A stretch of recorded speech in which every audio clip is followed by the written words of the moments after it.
పెట్టడం మొదలు పెడతాను. రాముడు యుద్ధం చేస్తే కోదండానికి బాణములను సంధించడం మొదలు పెడితే ఆయన భుజములు తాండవం చేస్తాయిట.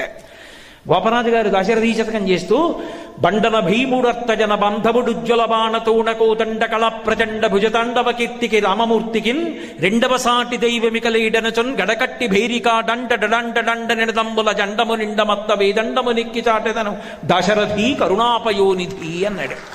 ఆయనే కోదండం పట్టుకుని బాణాలు వేస్తే భుజములు రుద్రతాండవం చేస్తాయి. అటువంటి వాడన్నాడు కోదండాన్ని పట్టుకుని నారాచ బాణ ప్రయోగం చేస్తున్నాను, పక్షులు కూడా ఎగరవు, దేవతా సంచారం ఉండదు. నా సీత ఏమైందో చెప్పలేదు కాబట్టి దేవదానవ గణములతో కలిపి సమస్త బ్రహ్మాండములలో ఉన్న ప్రాణులను సంహారం చేస్తున్నాను. నా అస్త్రములన్నింటినీ ప్రయోగిస్తున్నాను. లక్ష్మణ ఇప్పుడు చూడు నా తేజస్సు ఏమిటో, దుర్నిరీక్ష్యం, ఆపగలిగిన